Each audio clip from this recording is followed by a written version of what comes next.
안녕하세요 여러분, 반디가 돌아왔습니다.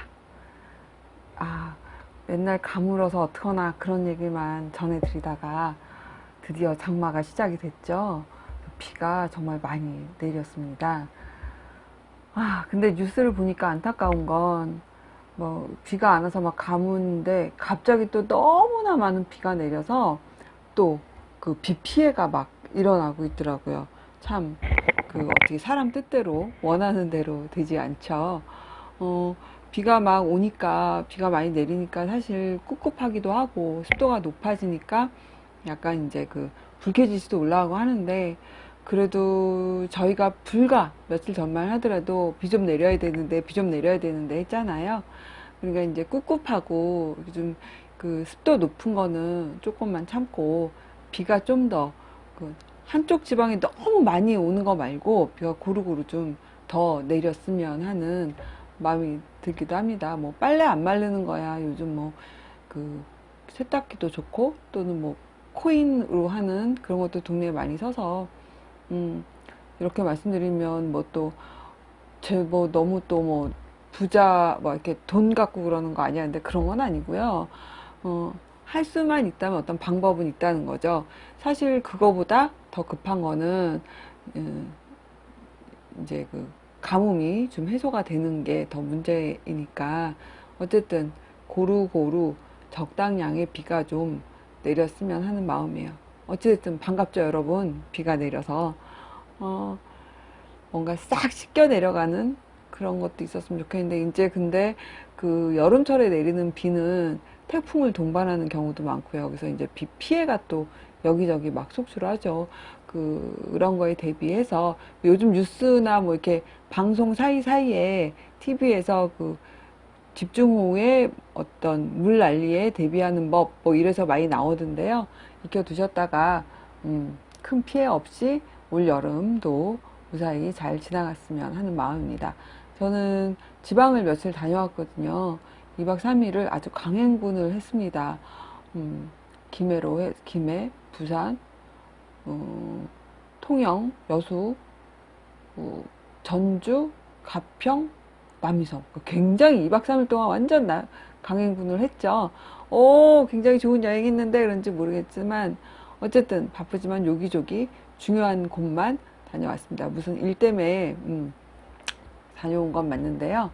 어쨌든 그래도 이렇게 싹 떠나니까 갈 때는 어떻게 하지, 이제 여러 가지 문제가 있었지만 고민도 있었는데 갔다 오고 나니까 역시 좋더라고요. 잠깐의 일탈, 잠깐의 여행은 좋은 것 같아요. 여러분도 막 사람이 너무 몰리는 바캉스 시즌 있잖아요. 7월 말에서 8월 초 휴가철, 그때 가는 것도 물론 여러 사람들 이렇게 복작복작 하는 데서 재밌게 노는 것도 중요하지만, 이렇게 그 전에 잠깐 다녀오는 것도, 미리 사람 많기 전에 갔다 오는 것도 굉장히 좋을 것 같아요.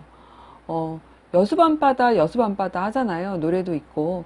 근데 저는 여수 밤바다가 왜 그렇게 사람들 입에 내리는지 몰랐는데, 가보니까 알겠더라고요. 화려함의 극치? 그러니까 큰 대교를 지나오면서 저는 이 동네는 항상 크리스마스인가 보다 했어요. 불빛이, 멀리서 보이는 불빛이 크리스마스 때 보는 그런 불빛이 한 번에 싹 몰려 있는 것 같고, 그래서 마치 별이 이렇게 한 동네에 별이 쏟아지는 것 같은 느낌을 받았는데, 그게 지나가면서 보니까 공장 불빛이더라고요.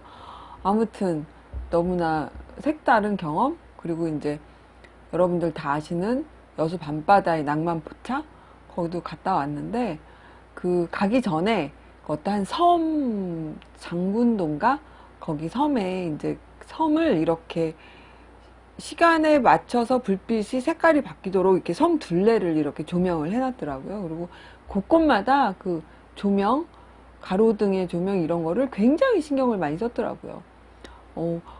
이제 알았어? 이렇게 말씀하시는 분이 있을지 모르겠는데, 정말 저는 이번에 처음 알았어요. 왜 여수 밤바다 하는지. 굉장히 화려하고, 불빛도 너무 예쁘고, 조명 자체가 막 이렇게 촌스럽고 이런 게 아니라 너무 예쁘고, 낭만포차 거기도 너무 친절하고, 너무 재밌고, 아무튼 되게 좋은 인상을 받았어요. 음, 그 낮보다는 밤이 더 예뻤던 것 같아요. 근데 통영은 완전 반대더라고요. 제 개인적인 느낌으로는 완전 반대인데, 되게 고즈넉하고, 저는 통영이 사실 더 화려할 줄 알았거든요. 근데 밤에도 낮에도 예쁘고, 약간 뭔가 차분한, 그런, 여수랑은 완전히 이게 좀 반대되는 그런 느낌이었어요. 하여튼 통영도 좋고, 여수도 좋고, 서울에 사시는 분들이라면 근교, 뭐, 가평, 남이섬, 양평도 좋고, 지방에 사시는 분들이라면 거기서 한 시간 반, 2시간 남짓한 거리에 있는 근교를 다녀오시는 것도 되게 좋을 것 같습니다. 앞에 여행 얘기를 하느라고 좀 서두가 길어졌네요. 그죠? 어, 오늘은 제가 지난번에 이제 자살에 대한 얘기를 좀 했잖아요.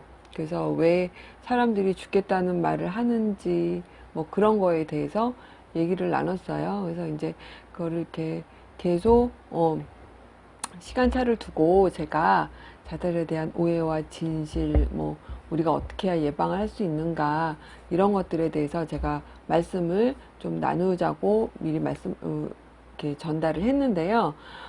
오늘은 그, 그 오해와 진실 중에 자살을 택하거나 또 바라보는 사람들의 시선 중에 오해와 편견 이런 거에 대해서 말씀을 드리려고 해요.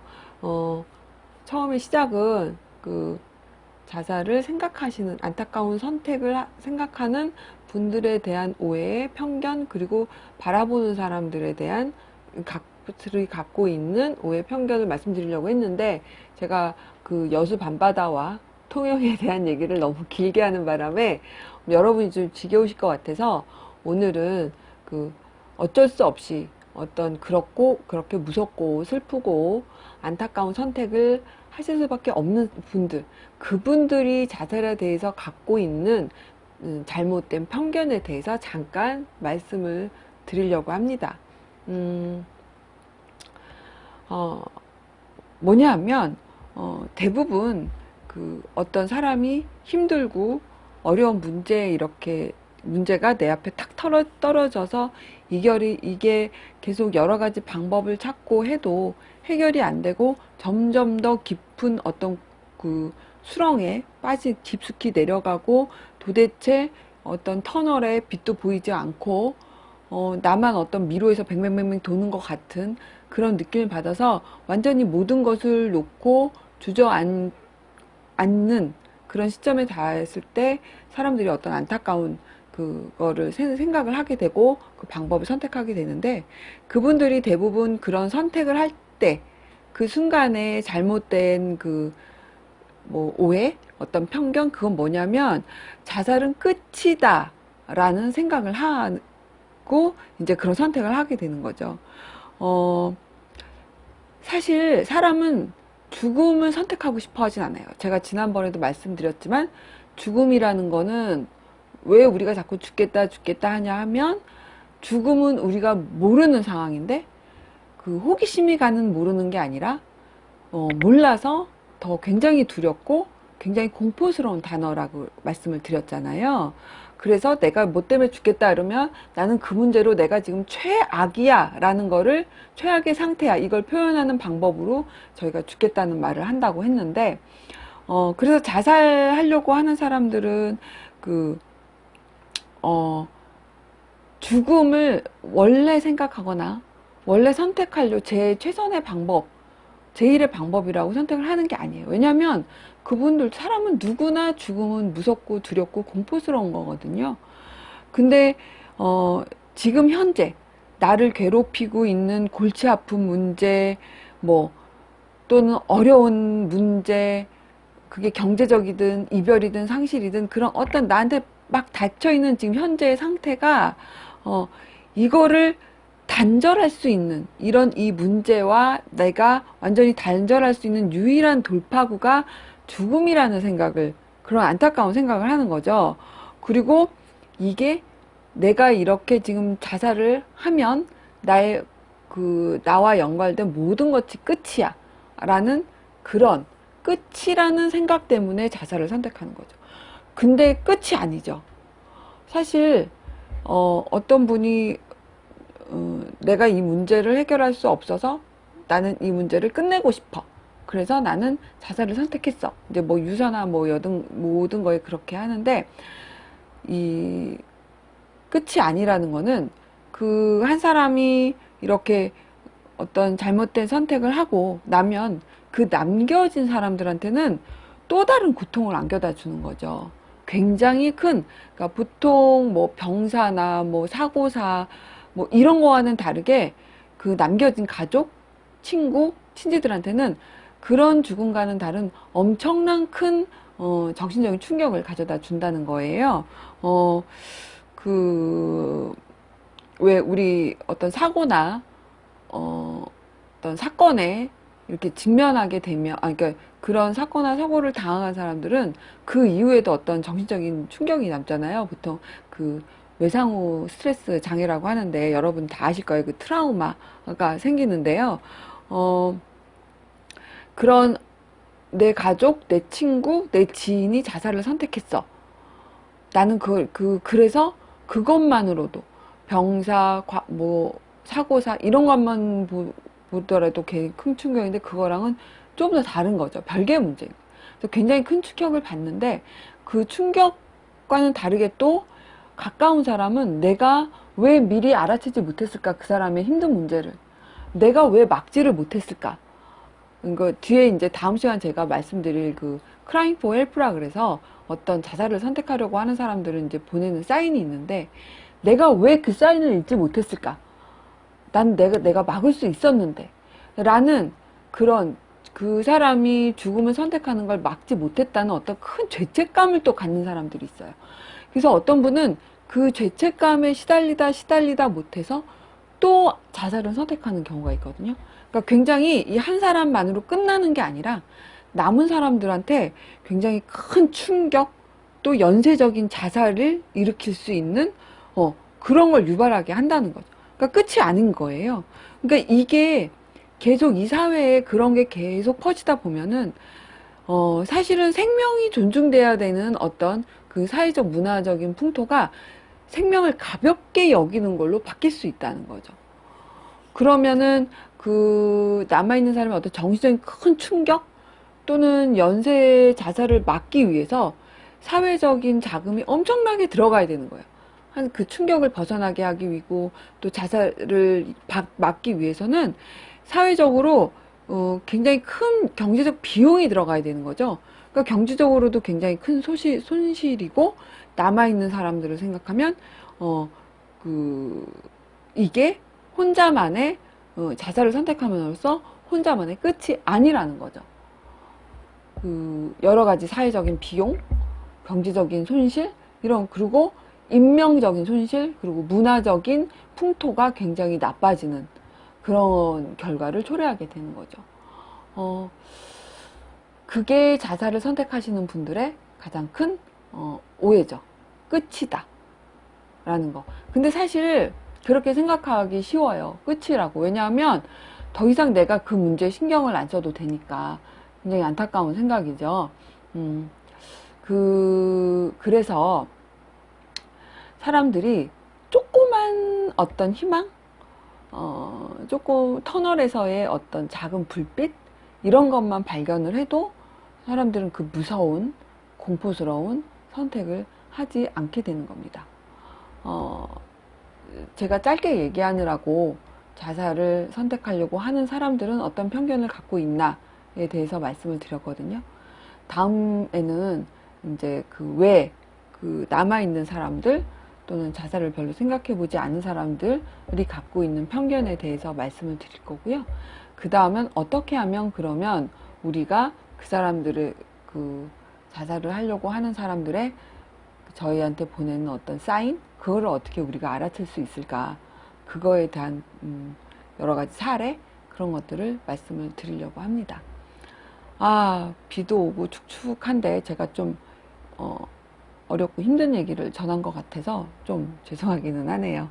여러분, 불쾌지 습도가 높아서 올라가는 불쾌지수, 여러분 좀 더 그 여유로운 마음을 가지시고 그럼에도 불구하고 비는 좀 더 내렸으면 좋겠다. 뭐 이런 마음을 가지시면 좋겠고요. 우산 꼭 챙기시고요. 장마철은 원래 비가 왔다 안 왔다 하고 또 여름 내내 어느 편에 또 소나기가 내리기도 하니까 큰 우산이 좀 불편하시면 여자분들 같은 경우는 이제 양산이 왜 보통 우산이랑 겸용이 되잖아요. 작은 양산 하나 가방에 다 갖고 다니시는 게 좋을 것 같아요. 아, 근데 그런 말도 있더라고요. 우리나라 사람, 일본 사람, 이렇게 중국? 하여튼, 이렇게 몇 개국만 우산을 꼭 든대요. 비가 올 때. 뭐, 유럽이나, 아메리카 쪽 사람들은 그 비가 와도 우산을 잘 안 들고 다닌다고 하더라고요. 물론 영국 같은 건 좀 예외지 않을까 싶긴 한데, 아무튼 비를 적당히 맞는 거에 별로 이렇게 연연해 하지 않는데요. 근데 물론 그건 옛날 얘기일 수도 있죠. 요즘에는 뭐 비를 맞으면 뭐 머리카락에 좀 이렇게 좀 나쁜 영향을 준다. 뭐 그런 얘기도 있고 하니까. 아무튼 작은 우산 하나 꼭 챙겨 다니시길, 제가 권고해 드릴게요.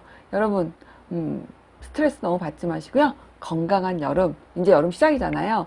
여름 건강하고 좀 더 활기차고 좀 더 재미있게 그렇게 보내시길 바랍니다. 다음에 또 오겠습니다. 감사합니다.